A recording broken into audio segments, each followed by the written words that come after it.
to you all tonight by Lisa and Mariella. I do have a degree in theology and catechetics from Franciscan University, and I am an alum of Theta Phi Alpha fraternity, which is a national and historically Catholic sorority. During my time at Franciscan, I served as chapter president along with a number of other chairs. So I love Greek life, I'm very familiar with it, and because of that, really excited to talk to you all tonight. And congratulations for you newly initiated sisters, that's awesome. That was, my initiation day was one of the best days of my life, so I'm happy for you all. I moved to Austin in July. I have worked as a makeup artist in the beauty industry for about 10 years now, and I wanted the best education I could get when it came to skincare. That's how I ended up at Avenue 5 Institute. And right now, I'm certified as an eyelash technician, and I work at Ulta as a prestige consultant makeup artist, and I will graduate in December and get my license in aesthetics. Hey, ladies, welcome. Hi. I know I don't have a lot of time with you all here tonight, so I gave Lisa some of my business cards. It has all of my contact information, so if you guys don't get to ask questions tonight that you wanted to know the answer to, or her intentions or whatever, I would love to be of service to you all in any way that I can. Okay, so I often get really weird looks when I tell people I have a degree in theology and then I went to beauty school. Like, really? That's kind of two opposite worlds. And how do they connect? I would actually argue that there is a profound and intimate connection to the two that is often overlooked in our culture today, and that's what I want to talk to you all about. So, we're going to open it up. What do you all think of when you think of beauty? What's the first thing that comes to mind? What's beautiful? Okay, person. What else? What about a sunset? What about a painting? Anything like that, right? So how do we determine what is beautiful? Is it just by, you look at it, oh yeah, that's pretty. Does that make it beautiful? Or is beauty only subjectively satisfying? Is it beautiful just because you think it is, or is there an intrinsic reality to it? So we live in a culture that is saturated with self-indulgent beauty. Webster's dictionary defines beauty as the quality present in a thing or a person that gives intense pleasure or deep satisfaction to the mind. So I want to draw your attention to a couple points of that definition, the first being the quality present, and the second being gives intense pleasure or deep satisfaction to the mind. That wording alone reduces beauty to something that is only a subjective opinion and not able to be an intrinsic reality. So let me ask you, if there's a sunset and it gives you intense pleasure but not me, is it still beautiful? Does that negate the beauty? Or if there is a supermodel and I think he gives my mind deep satisfaction but not yours, is he still beautiful? Is he a beautiful person? I really want you to think about how you think about beauty. How do you encounter beauty in your everyday life? Is it really only subjective, or is there an intrinsic reality to it? In theology, I've long been fascinated by the role that beauty plays in our life. We are completely surrounded by it in creation, in life, and in love. And as Catholics and as Christians, we're called to imitate Christ. God is beauty. And as His creation, we are called to be beautiful in imitation of Him. But our modern culture turns beauty into something that's twisted.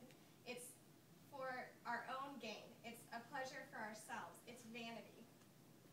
Something is beautiful only in as far as it gives me pleasure, or in as far as it satisfies my mind. The theology behind this is really simple, but it's really profound. We have Satan, who is Lucifer, the angel of light, and he was the most beautifully created creature. And at his fall, we witness the ultimate corruption of beauty. Satan was the angel of light, and now he is the father of lies. Now to him, true beauty represents everything he lost in the fall. Why? Because beauty leads us to God. Beauty leads us to heaven. He lost heaven, and now that you, who are created in the image and likeness of beauty of God, you represent to Satan everything he lost. And so he wants you to lose it too. Satan wants you. God is the source and fulfillment of all beauty. Satan knows that as a woman, you have an unparalleled power to lead others to God through your beauty. He hates your beauty. Satan hates it, and he fears it. And so he will seek to destroy it and to hide it from you. How does he do that? He does it by corrupting it. He does it by making it something that is only subjectively satisfying, something that's turned in on itself, and ultimately empty. All of those things are the opposite of the beauty of God. Heaven and hell are well aware of the power that your beauty holds. It is a battleground for heaven and hell. It has to be a battleground in your life too. So, how do we counter Satan's attacks? We seek to live authentically beautiful lives. Beauty is something more than something that is subjectively satisfying or something that gives me pleasure. I want to offer you a different and alternative definition to beauty, something that's more in tune to the power that beauty truly holds. And it is this. Beauty is the clear revelation of the ontological reality of a thing. And I'll repeat that because it's kind of theology jargon, right? Beauty is the clear revelation of the ontological reality of a thing. So to put that more simply, the clearer the revelation of reality, the more beautiful the object. There is no greater reality than God. God is our reality. He is the creator and center of our universe. He is beauty, and as such, he reveals himself as beauty. The clearer the revelation of reality, capital R, God, the more beautiful the object. That is why Christ is so beautiful. He is God incarnate. He is God in human flesh.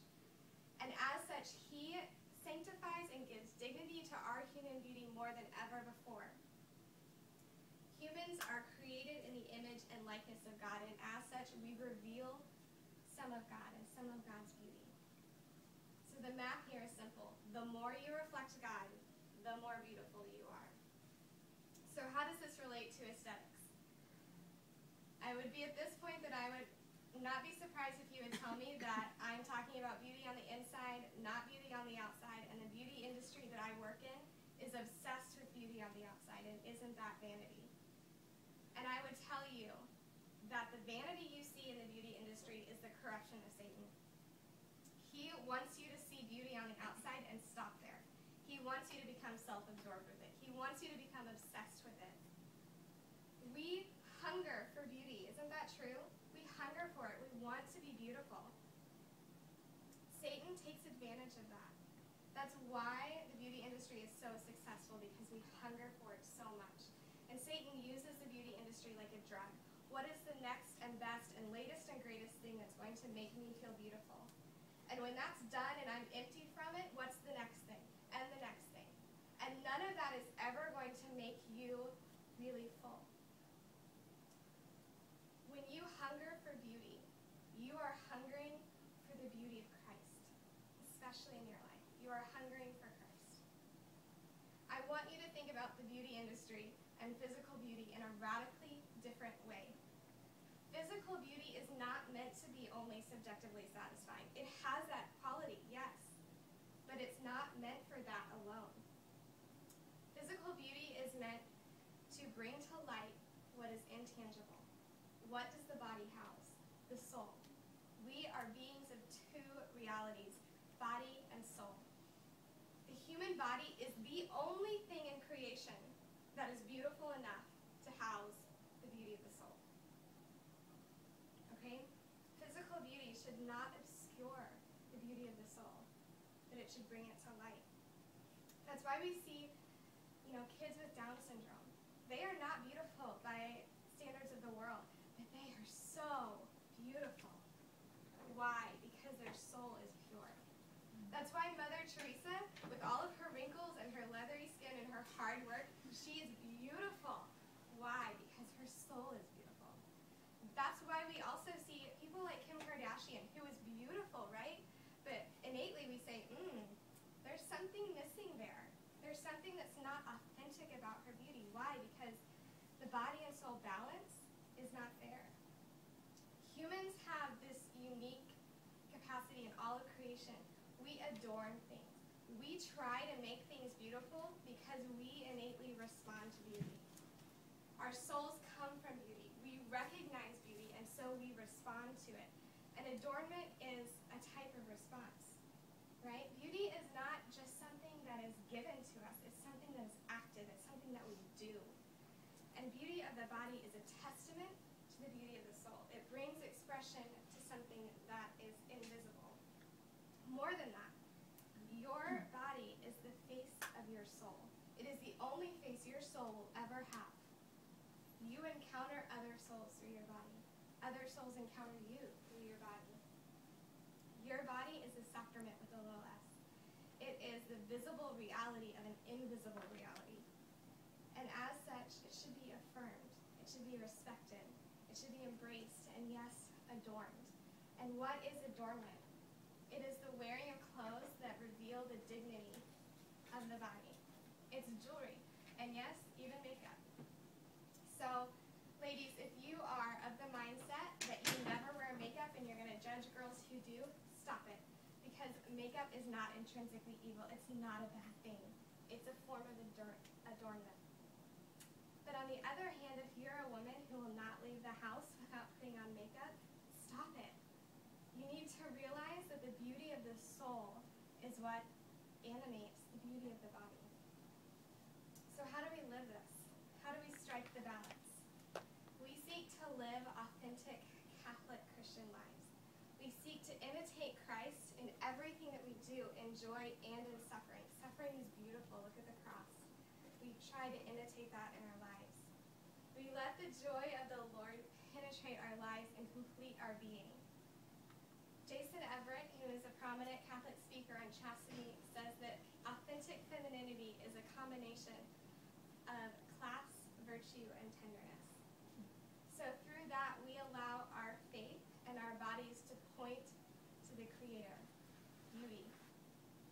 We live out virtues in our lives through the opportunities we are given to live them. We make our lives one of constant conversion towards Christ through our mind, our hearts, and our actions.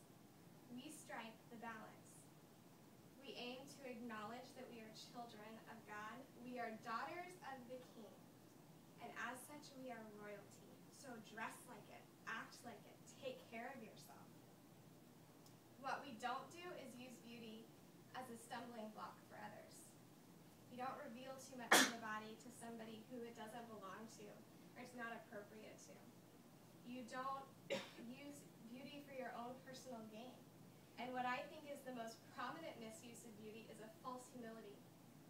If somebody says that you look beautiful, take the compliment. Don't just shrug it off. Give God the glory that the beauty of your soul is shining through the beauty of your body. Don't fall for the lies of our culture. Don't fall for the lies of Satan. Don't believe that you are only as beautiful as you are subjectively satisfying to somebody. It is not true. Let your beauty shine forth from your body as a testament to that there is something more. That there is a beauty that will satisfy that hunger. Ladies, I do not stand here and tell you this as somebody who has lived this perfectly. I tell you it as somebody who has lived the lie. Don't fall for the lie. True beauty emanates from the woman who boldly and unabashedly knows who she is in Christ. Acknowledge the power of your beauty. Own it and fight for it. Use your beauty properly. Use it for good and not for evil. And in doing so, you will have a beauty that will never leave you empty. You will be a true reflection of the Creator, and more beautiful than you could ever possibly imagine. That's really what I want you all to take home from this. Be beautiful, but be authentically beautiful. Be women of Christ. Do you all have any questions for me? Anything I just talked about? Anything I do?